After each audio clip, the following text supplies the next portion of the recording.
Hi everyone, yeah, another episode of True Blood Reviewed. This is season 5, episode 6. Yep. So I think roughly we're about halfway through the season now, which is pretty cool. Yeah, I'm just gonna get right into it. I'm gonna start off by saying that I'm not really enjoying Terry's storyline. I'm just not interested. This whole thing about the Ifrit, and then I just found it so disappointing the way that Arlene reacted. She kind of doubted his sanity, and I was like, no offense, but I know that you've kind of suspected that Terry's been cracking for a while because obviously he does have mental issues because of the whole army thing, but considering what she's been through and everything, her disbelief in the paranormal is really shocking. So, and that was that basically. Oh yeah, it also irritated me how they kept calling each other private and sergeant. It just kind of made me cringe, really. I understand that it's that army mentality, but I just felt, along with Terry's acting this episode, I just couldn't watch it. It was just really bad.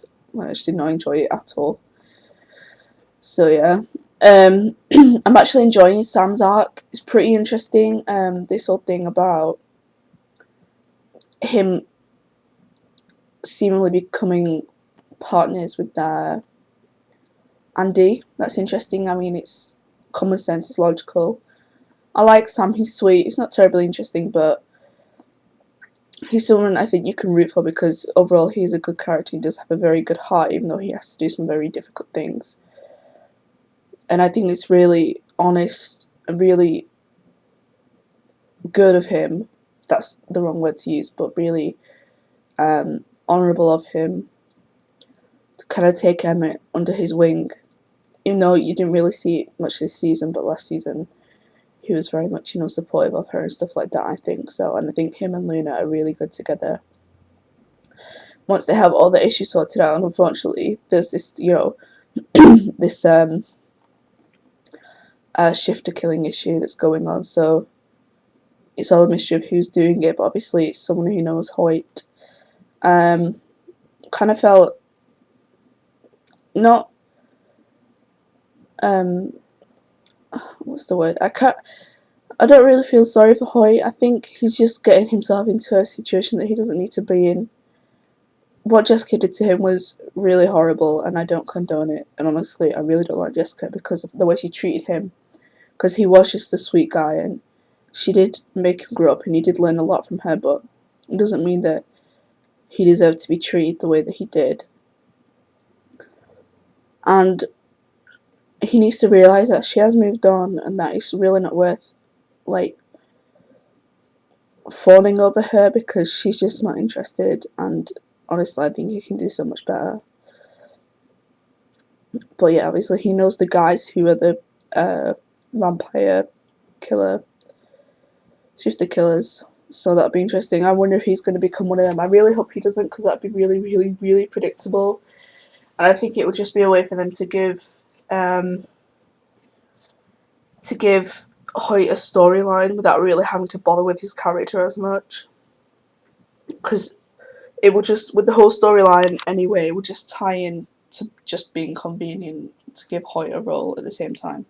Kind of like killing two birds with one stone. So yeah, then obviously we have Jessica, who, to be honest, I don't really care for Jessica.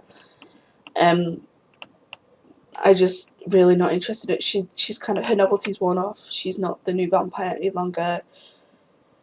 This episode, she didn't really have many hissy fits like she did before. She was just protecting Hoyt. Hoyt obviously got the wrong message. And yeah, that was it. The whole fight she had with Tara was funny. I think obviously Pam stopped it, but I think Tara would have won. And I hope that Tara would have won because I much prefer Tara over Jessica, trust me. Then we have Lafayette. Lafayette's kind of interesting. I mean, obviously we have Jesus coming back in some way, and it's interesting to see the dynamic between him and his mother, Lafayette and his mother. She's obviously a very religious woman, and while I don't agree with her religion dictating how she treats her son because he's gay, because he's a cross-dresser or whatever, because he's very open and exploring of his sexuality, I don't believe that she should disown him and treat him the way she does. But it's good to see that he's kind of broken the status quo, and I don't mean to offend anybody, but he's not kind of one of those that turns around and has this massive issue with it that spans the entire season. And I'd just like to say that I'm actually really, really glad that finally we have a gay character in a TV show whose sexuality isn't the only thing about them. I mean, his main issue is not that he's gay or that people are bullying him, whatever. It's that he's got all this magic stuff going on, and obviously he lost his lover. And that's a completely new take on it, and I really like the fact that they did that. And the writer of the show, Alan Ball, I think he's gay as well, so I think he might put his own twist on it to say actually being gay isn't an issue to the point where every single gay character has to have X amount of episodes dedicated to exploring their sexuality. And it's like in the show Glee. You have Kurt, who's a gay character, and it's all about him coming to terms with, obviously that's relevant because it's teens and it's thingy, but with this, I'm kind of glad that they didn't just make Lafayette a gay character and gave him no other depth to him.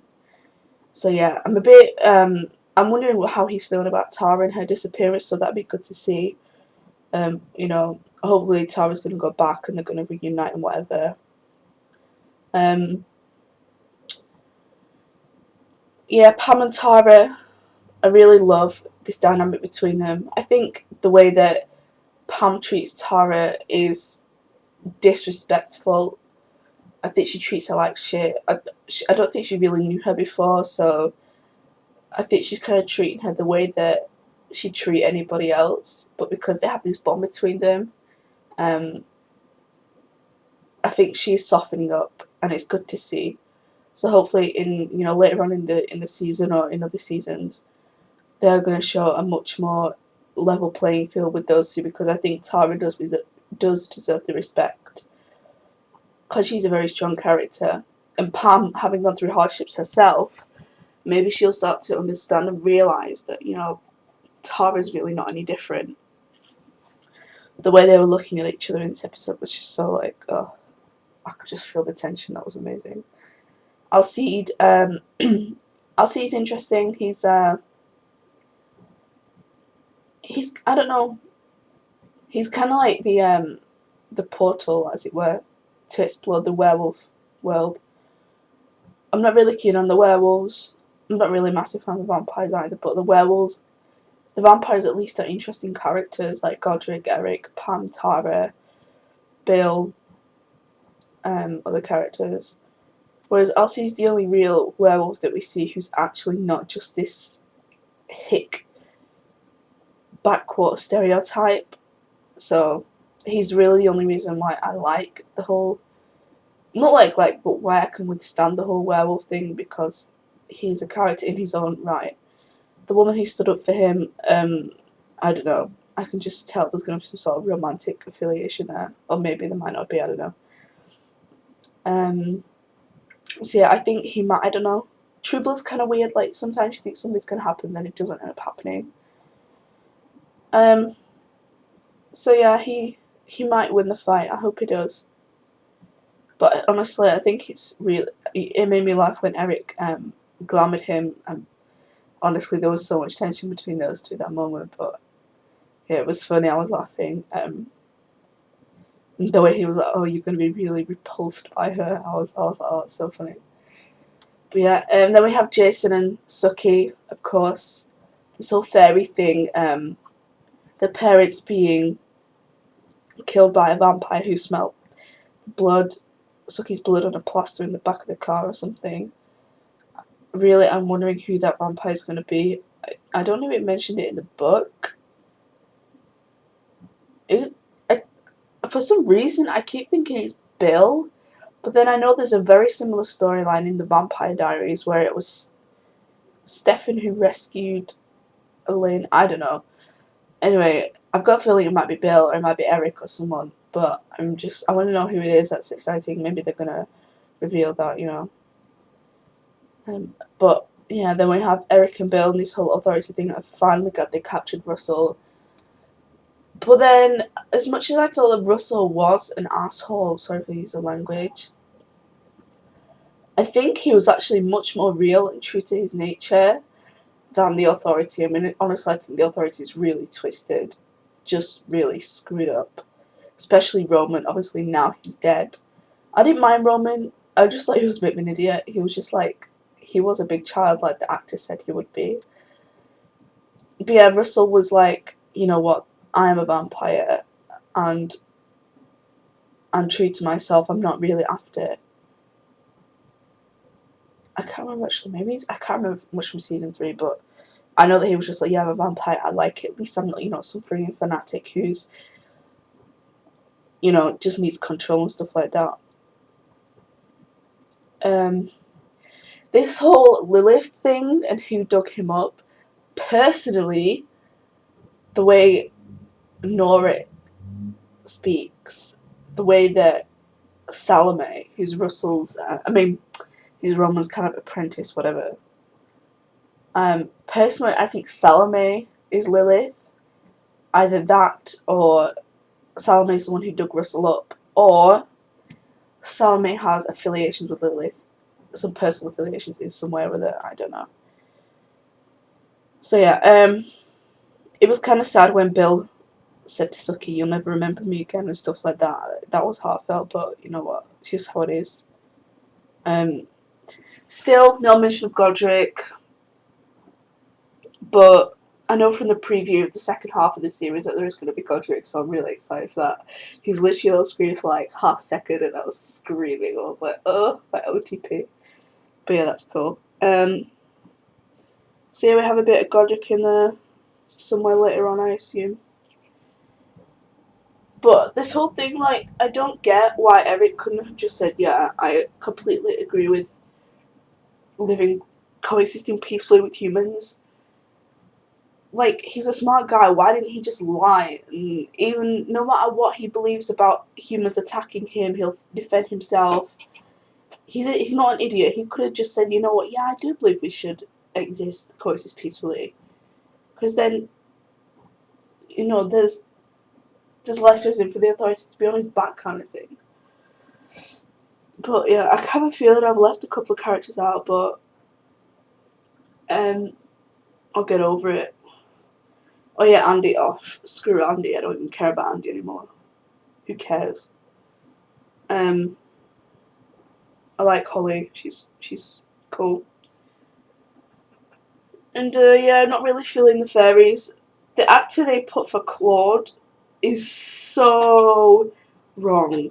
Claude in the books is like the most prissiest, stuck up his own arse, condescending, rude person in the book series, and in this one he just seems like a kind of nice, chatty bartender, and I was like, okay, whatever. Weird. So yeah, so more Russell, more discovering who's trying to kill the shifters, more this whole Ifrit thing, and yeah, that's pretty much it. It's not a very good review, but I'm not really, you know, this episode wasn't amazing or anything. It was entertaining. It introduced us to the second half, finally, after 5 episodes of dawdling along. But you know what? I wish they stopped giving everyone a plotline, because not everyone needs a plotline, and it just makes it just so convoluted. I get back maybe to its roots. Season 2 was really a really shining example of how the show should be.